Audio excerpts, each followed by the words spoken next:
Going for a 4-4-2.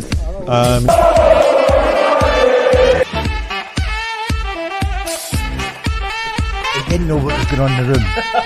Elias managed to refrain from swearing.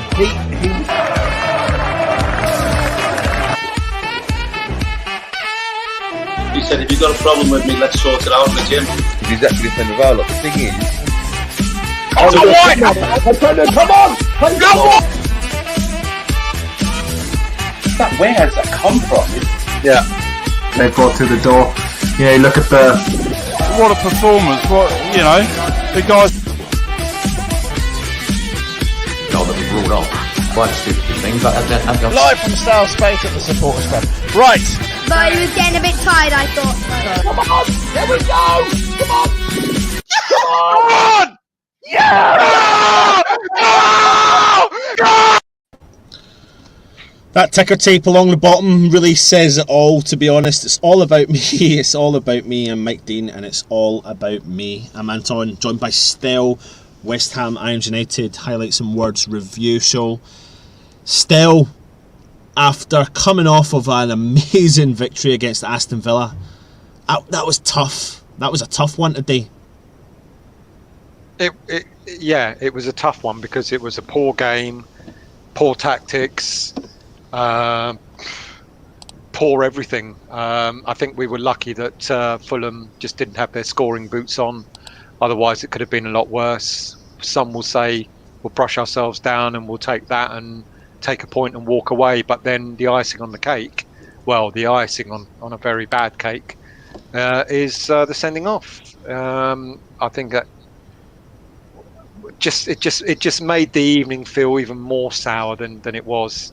I think we were lucky to get away with a point, to be honest with you, mate. No kidding.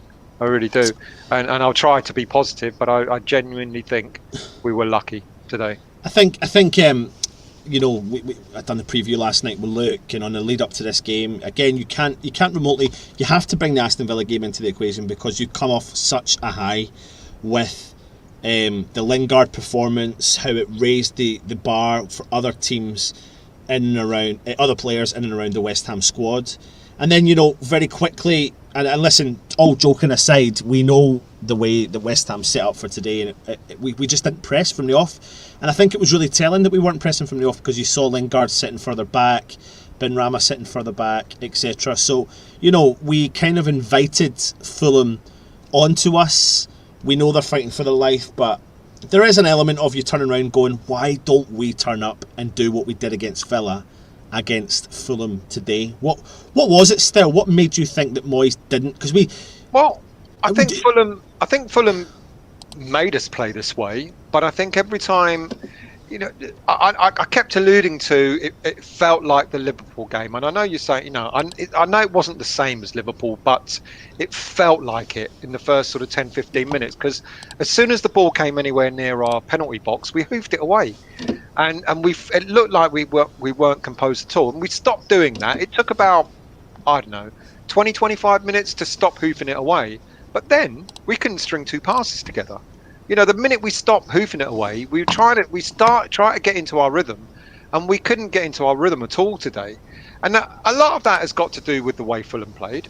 I think they made us play that way, but we are now good enough, and we've seen it on more than one occasion.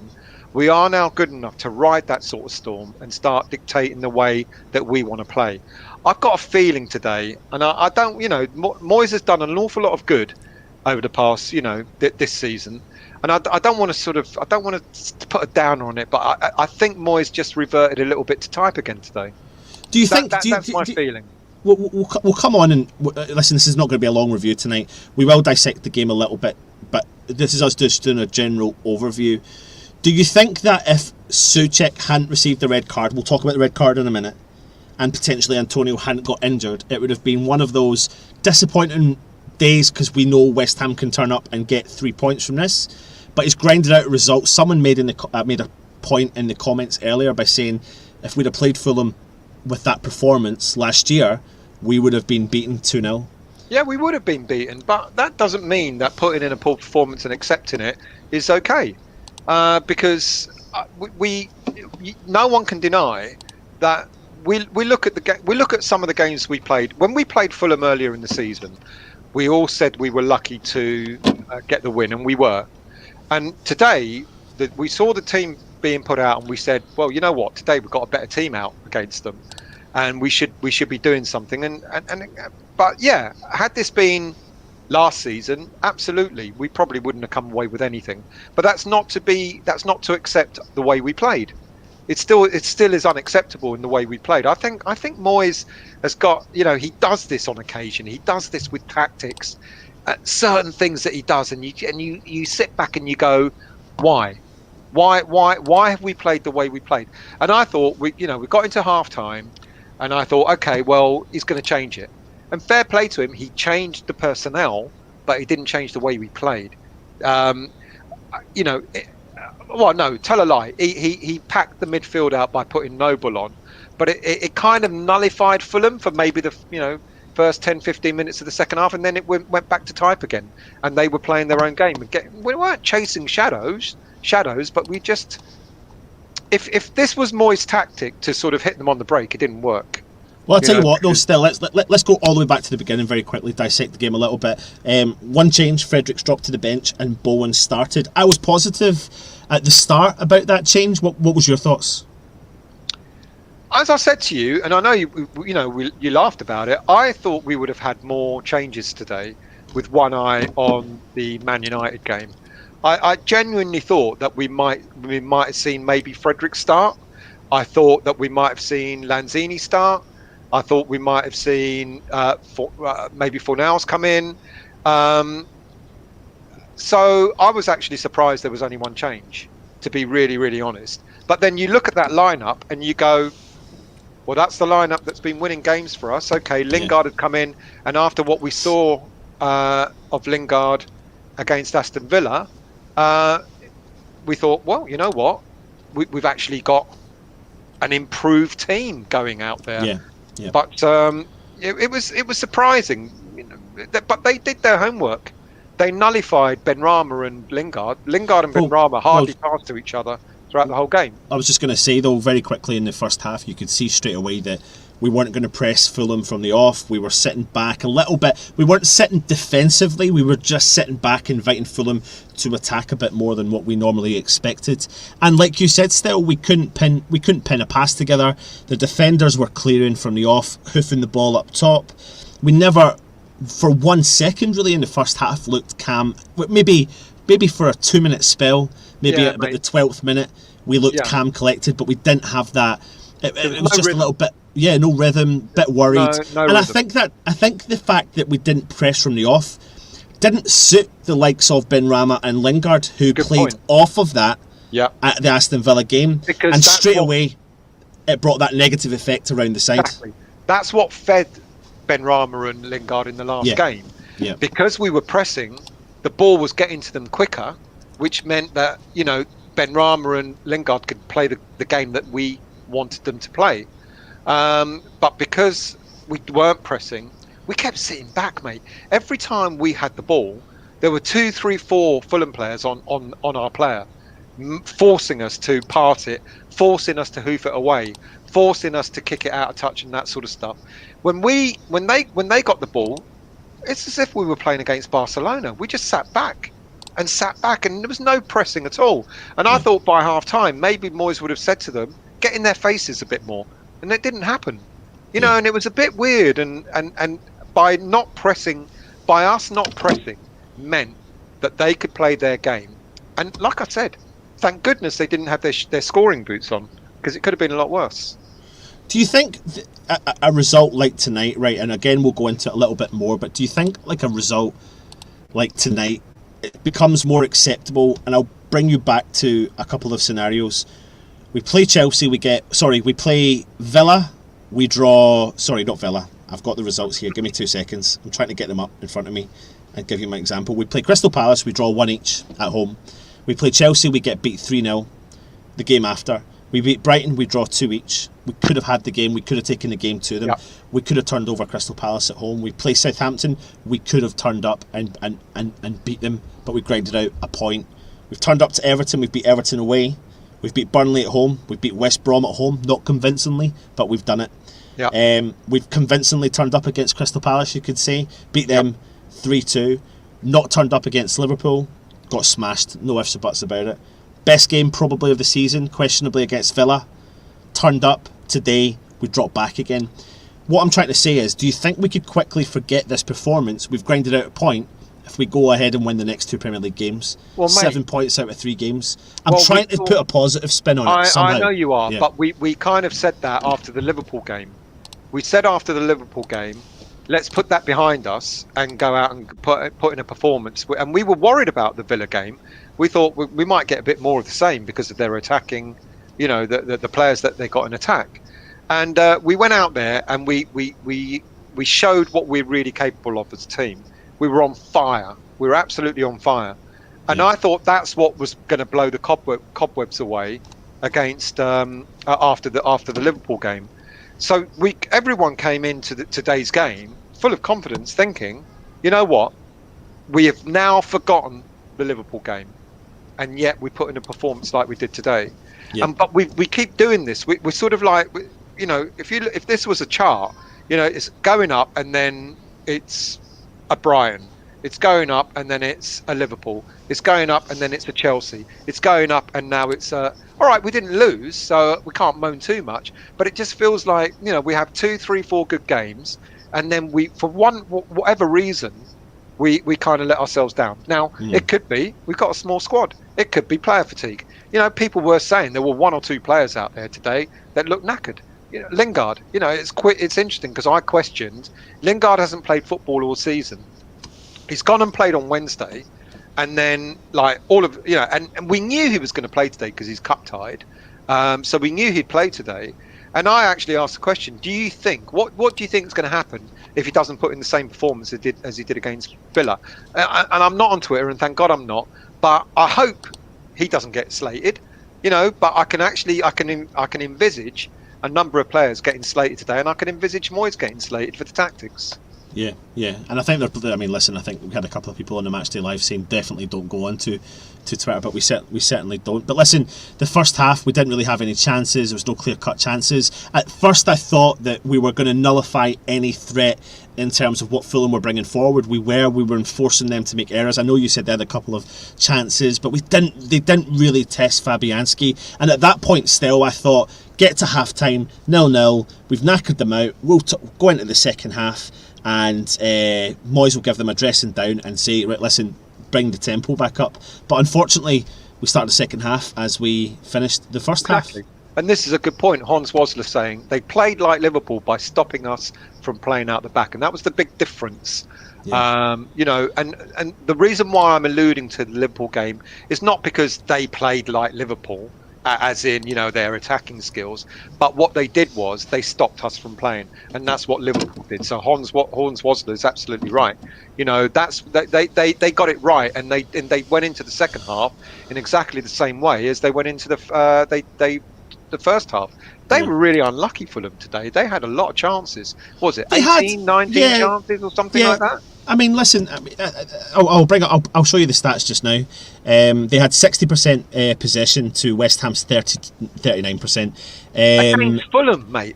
Yeah, 60% possession. They had Fulham. This is the key statistic I want to bring into the equation. They had 20 shots at goal, but only 2 on target. So, if, like I'm trying to say, yes, it's disappointing. Yes, it's a disappointing result because we've not walked away with 3 points coming off the back of a Villa. If Antonio had not got injured and Suchek hadn't have been set off, again, we'll come on to that in a minute, he's grinded out another result where possibly we would have lost last season. I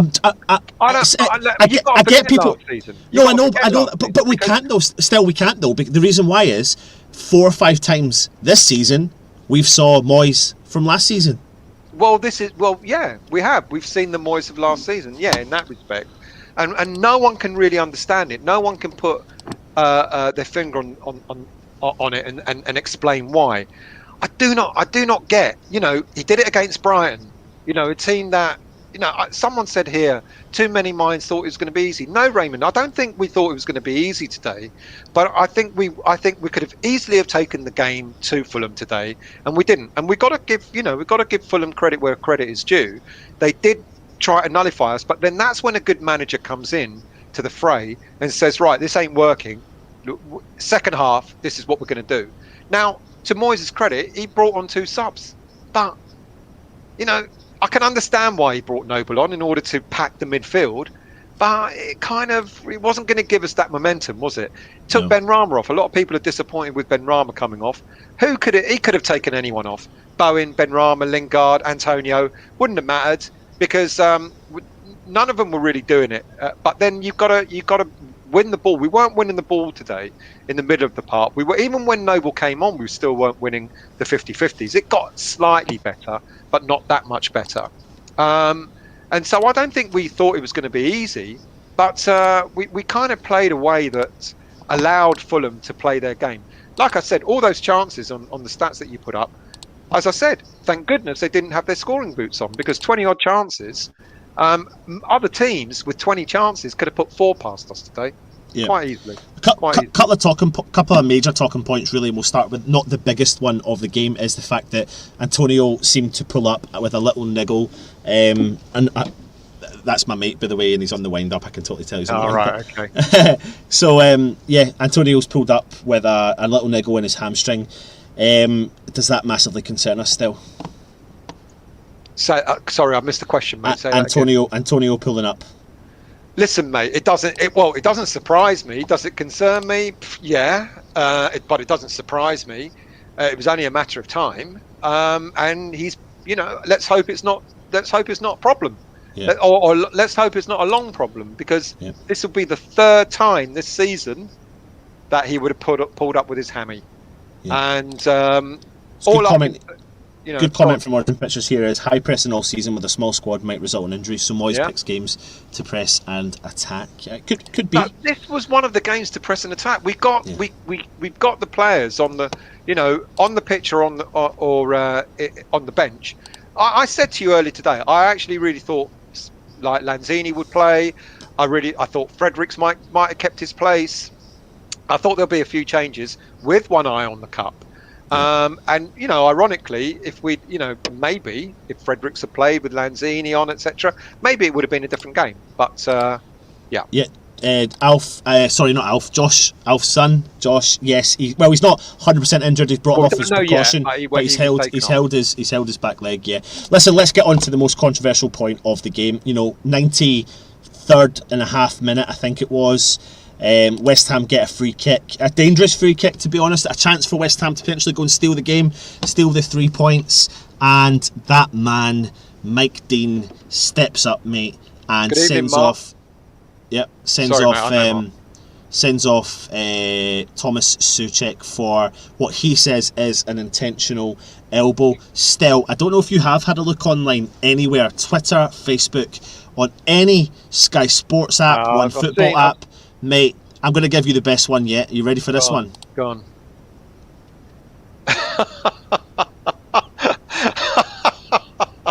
That is from the official Specsavers Twitter account. Now, that is minuscule. When you talk about there's ex-pundits, ex-footballers, there's current pundits, there is not one person that has turned round and said that is a red card. They've actually said they wouldn't be surprised if the paperwork's already landed on the FA, on the FA's table. Mike. This is the point. Mike Dean's gone over to the camera to review the decision. He's checked it, from what we understand, is 10 times.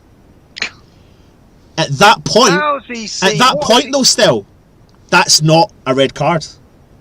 So to take it on board that amount of times, how can you see something intentional? If it's intentional, you decide maybe after you check twice, maybe you review it for the 3rd time. Worst case scenario, 4th time, possibly the 5th time. You don't go anywhere further than that. It's not intentional red card. It's a terrible decision by him. Totally. That if they don't overturn it, could cost West Ham season. Yeah, because now, we've been talking about our season and certain players what would happen if certain players got injured, or in this case, got sent off and then miss games.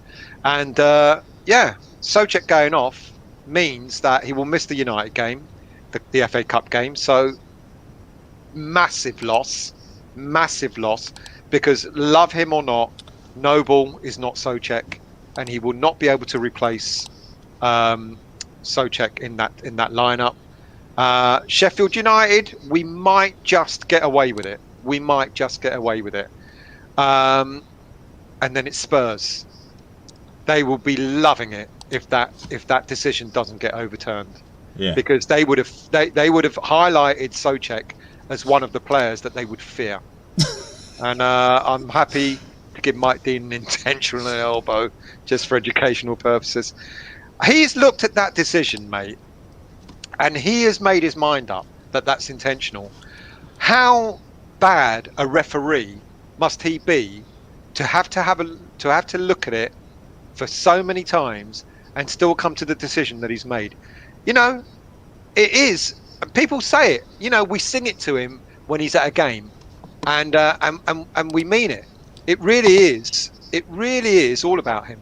Yeah. You know, he has to be the highlight of the game, and he's done it again, because no one, the commentators said it, everyone in the chat said it. You know, whoever you ask said the same thing. No way is that a red card. Yeah. No way is that a red card. And it will be. I think it will be contested, and I'm really hoping it will get overturned. Someone asked in the watch along, will it get overturned in time for the Man United game?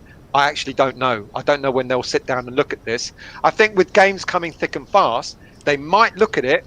They might get it. I think it might be Monday, and if it's a kind of blatant decision, they might get through that. But yeah, no, it's just, to be honest, it's ruined. It's kind of ruined that it wasn't a great day at the office. We've walked away with a point. I came out of the Southampton. I remember watching the Southampton game. I remember doing the review, and I remember sitting there going, "It's just been boring. It's been boring today. We've got a point. Then we go on a crazy run. We win a lot of games and we play well. And you look back at the Southampton game and you go, do you know what? I understand the Southampton game now. I get it. We grinded out a result against a team that we probably would have lost against last year, playing that way, but we haven't done it this season. So now, you know, I would have swiped the Fulham game under the carpet. It frustrates me because it's a little bit like every West Ham fan's looking at it going, what if it goes, you know, what if we went at Fulham? What if we went at Liverpool? Could we be 6 points further on, or 4 extra points further on?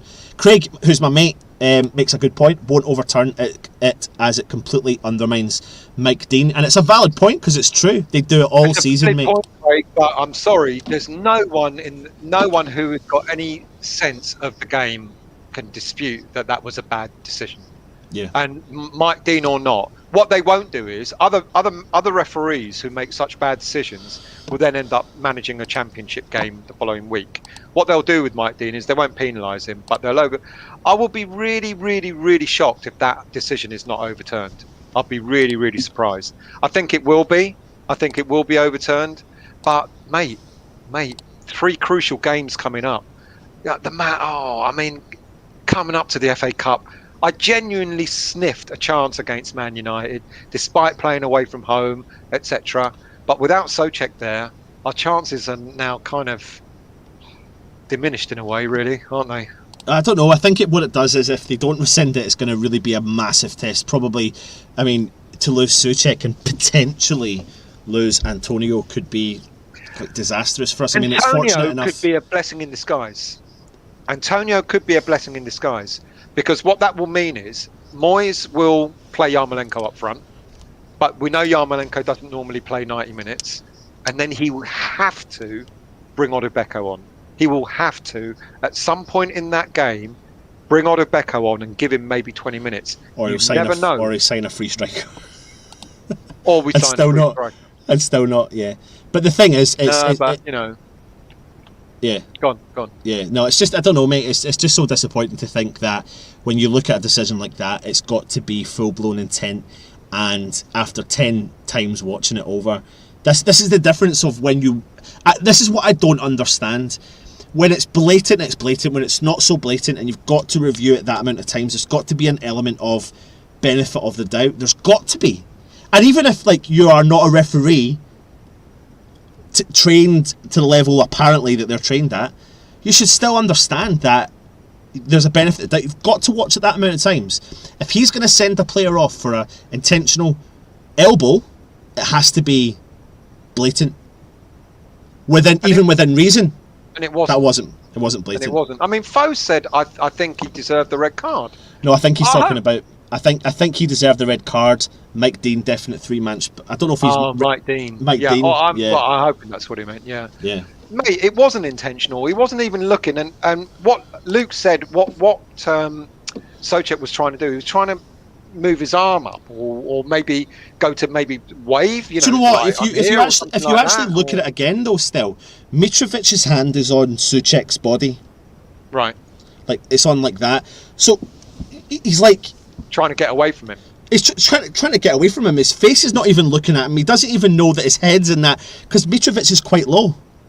Now, okay, Souček does bring his arm up, but it's just not nowhere near an intentional red card at all. So hopefully they'll obviously be filing the paperwork and they'll get it.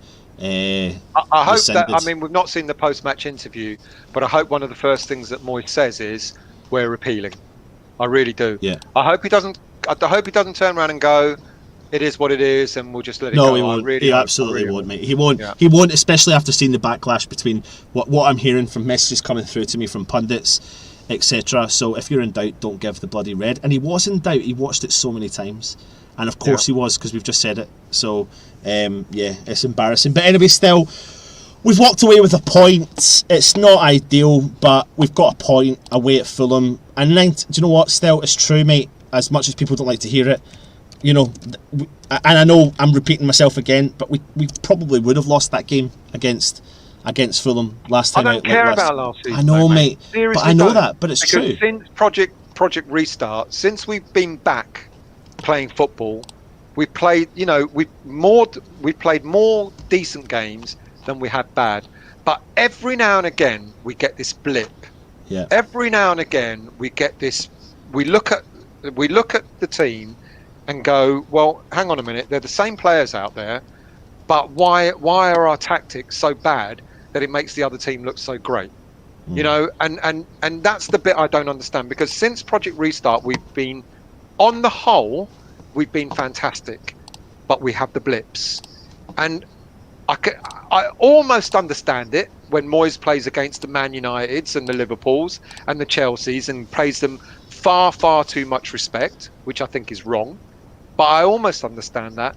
But when you get the blips against the likes of Brighton and tonight the likes of Fulham, and you sit there scratching your head and go, what was all that about? Where did West Ham West Ham played on Wednesday, scintillating football. What happened between then and, you know, that game and this one? Yeah. You know, and I get Fulham came out to stop our game. Get it? And all credit to Fulham. You know, they played. They tactically they played quite a decent game. I understand that, but we couldn't even string a pass together, 2 passes together. Yeah. And that was even more disappointing. Hoofing it away was one thing, but not even being able to pass it to the player next to you. You know, when we actually had possession. Yeah. Let's take a look at the Premier League standings. West Ham are still sitting 5th on 39 points. 1 point from safety still. 1 point from safety. All joking aside. 39 points, 5th place. 1 point behind Liverpool. 3 points behind Leicester. So still in that position. It's, you know, I know Chelsea now 3 points behind us, and you know, but it's just a disappointing day at the office, isn't it? It's just a really, really disappointing day at the office. Look at this comment. John says, it's for clear or obvious errors, VAR. Well, yeah. If you can't see it in 2 watches, it's not clear. Exactly. So no action. Mike Dean and Lee Mason are corrupt. 3 reds in the last 2 games, 8 yellows, 38 fouls awarded. So it sounds like, you know, even if we do appeal it, it's not going to go anywhere, does it? Yeah. No. Absolutely, mate. Absolutely. People are making comments. Neil from Down Under, hope you're well, mate. Every now and then, every team has a blip. That's football. English Yardy saying Mike Dean, what a joke. Kieran James, I thought, yeah, you're right, mate. We made Loftus-Cheek look like a superstar. He probably was their best standout player. He kind of dominated he won the midfield battle today, but we just never turned up today at all. Adam's got a good point here. VAR gives the players the chance to dive and play act. VAR is the worst thing. So people, when players dive, VAR doesn't bother to look at that when it could easily make decisions there. Yeah. And yet, the decision today was just. Says him on game. I mean, this comment is right, mate. Shows how far we've come. Might have been happy with a point last year, but we're sitting here disappointed. It's true. It is true. Yeah. It's just disappointment. It's disappointment because we know what we can play. I'm not. I think the Souček thing's probably tipped me over the edge. The potential injury potential injury to Antonio and the Souček signing has just tipped me over the edge of today. It's just not been a good day at the office, and it could go back to bite us in the bum. Hopefully that'll get rescinded. Hopefully Antonio's going to be okay. Here's one from Anthos. Antonio, no loss. We could play Martin the goalie up front, and Souček can be replaced by one-leg Masuaku. God. Words and pictures. Great YouTube tonight. Top performance news. Thank you very much, mate. Thank you. What happened? What is this here? What happened, Stel? Is it too many of us thought we were top four side of last week's game? Absolutely not. I don't for a minute think we're going to finish in the top four. I said, I think we'll finish around seventh or eighth this season, and that would be a good season. But it's just sometimes we let it slip, Neil. I wasn't carried away from the Villa game. It was great, but sometimes a game comes up and you do sit there and scratch your head and go, why did we put a performance in the way we did like that? Yeah. I think when I go back to the Liverpool game, for example, and I think to myself, if we play that way and still concede 3 goals and didn't play well, why not just give it a shot? Were we just trying to keep the score down? I'm not being Mr. Negative, but proof is in the pudding. We played that way against Liverpool and got spanked. So there you go. Yeah. I blame Eminem direct for this result. Well, listen, I text everyone. I text everyone in the group early doors. I guarantee you never got to it early doors still, because when I text you, I had it in my basket, and Have you bought them? No, I actually didn't buy them in the end because I've actually. Why not? Because I've got them and I didn't need to buy them. I was getting greedy and I didn't need them. So, Jake, you're saying you can either laugh or cry with what happened tonight. I mean, it's just a crap end to the crap game, to be honest. I know now. Game. We dust ourselves down. We got a big game on Tuesday. I do actually hope it is possible to appeal.